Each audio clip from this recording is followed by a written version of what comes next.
Hey everybody, it's Tyler with Gaia Force Gaming, and I am here with a deck profile. So today, at the time of recording, was the PPG Ultimate Cup. I won't be playing in tomorrow's Ultimate Cup. I did play in last week's, but today we did end X11, coming 13th place overall, so top 16. And I mean, my loss in my draw, honestly, in the draw, I was a game up. We went to turns, and he won in his second turn of turns.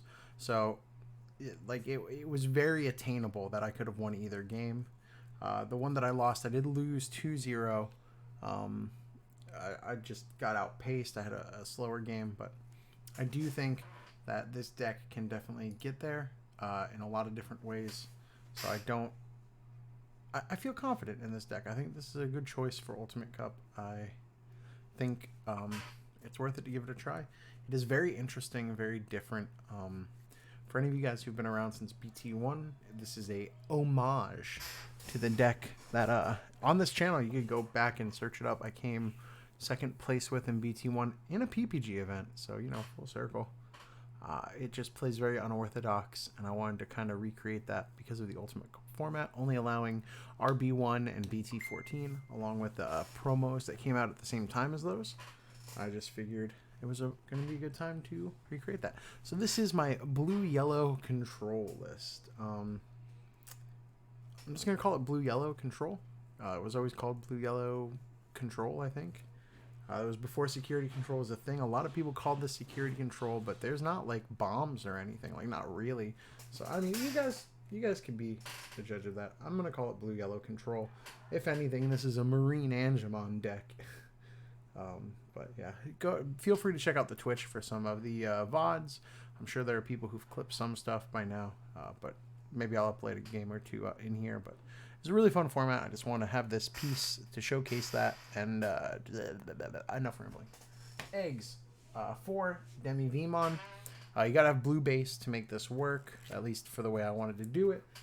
Back in BT1, we had blue rookies. I think we played like 14 or 16 rookies. We played Leomons. We played Bearmon as a blocker.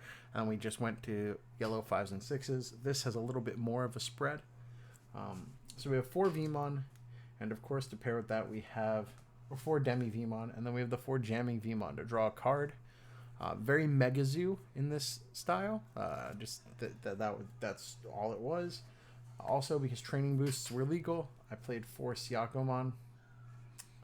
Really good to counter the training boost. Also wanted another blue rookie so that I could kind of get a little aggressive. I mean, 8 rookies, how aggressive can you get? But there's that. I only played 2 champions. It was 2 security champions, and that's the 2 Sukamons. I did play them because I just wanted sometimes them to pop out of security. It's also a cheap thing to play so that I can use Emissary of Hope if I know that I've tucked a level 5 into security with a TK or something, or I've seen my security a couple times. I could just come up. It's also a Blast Evo target for Magnet Ace. I could put on Aggression if they swing. You pop it out of security. Overall, I thought that this was an okay ad. I found some spots just to run 2.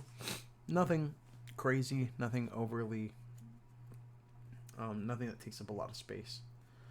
Then we go straight into the yellow level 5s. 4 Magnet Ace on play recover 1. This is just part of the whole shtick. You want to in a slower format, and that's what this is.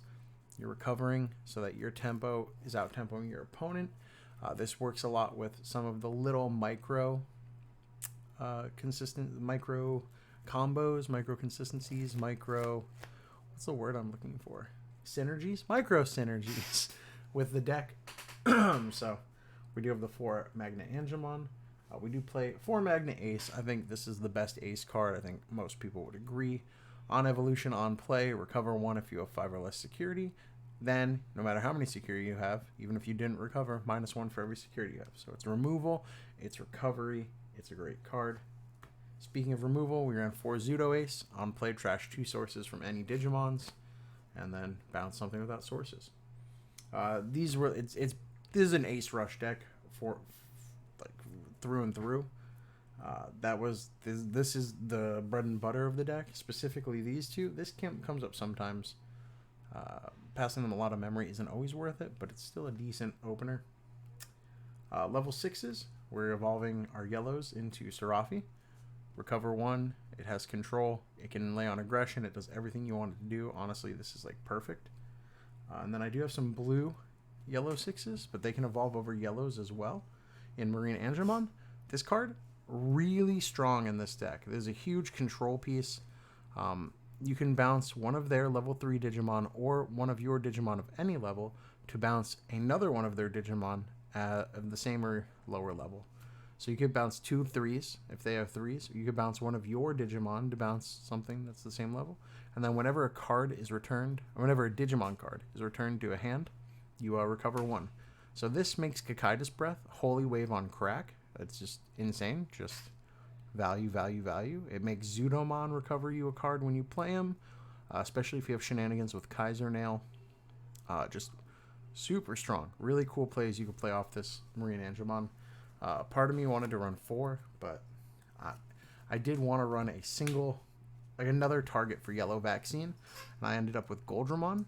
The big thing is these are both also on play, not only when Digivolving, which does come up. I did hard play Marine Angemon against D-Brigade, the Digipolice, just to answer a full board, essentially. Goldramon, he makes the 2 tokens, Russian Blocker.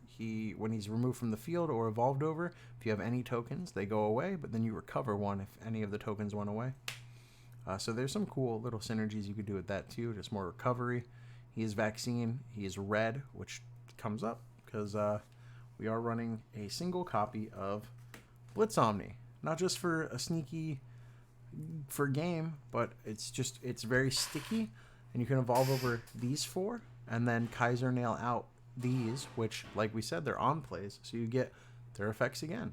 There was a game where I Kaiser Nailed out from Omni the Marine Angemon, bouncing the Omni to answer their level 6, and then I was able to evolve into Omni again, which is super cool. I got a recovery out of it. Very dope. That's my Digimon lineup. Very unorthodox, very weird. A lot of people did not know how to combat this deck, and this is very rewarding to play. It looks like a pile, but I promise it works. Please watch the Twitch bot if you don't believe me. I definitely felt like I had a chance against any deck I played. I didn't feel like I was getting outpaced or outmaneuvered. I felt like this could keep up with the competitive decks of this format. It's decent. It's decent. Options, the only security bomb really is Kikaitis Breath. But that being said, even though it's nice to see it in security, there are times where you want to play it from hand, because with Marine Angemon, you recover 1. 7 memory to bounce something and recover 1 is very strong. Something you almost never want to see in security. It almost never came up in security. When it does, it feels great, but the timing's so bad usually. You want to play it from hand as a control piece. It is my favorite Digimon card in the card game, Kaiser Nail. It's so cool to evolve into one of these 2, and then Kaiser Nail out what's under it to get the effect again. You can Kaiser Nail out from Omnimon, like I said. Very fun, very cool. I really do like it. And then to round out options, we had 2 Emissary of Hopes. It's very strong. The synergy with TK is really good because you know what you put in there, and they can evolve and recover 1. Usually the play would be to put a Serafi back early, then eventually evolve one of these with this into that Serafi, recovering 1 from this, then 1 from this. It's just a huge tempo shift in your favor. Feels great. I like it at 2. Sometimes you evolve into Goldramon, and that's fun too. 2, Wave of Reliability. This card's really good. It helps you let Zudomon be big removal. It helps you unsuspend things to put on pressure if you need to get aggressive, which you do sometimes. Sometimes you play this deck very control-y. Sometimes you play this deck very aggressive.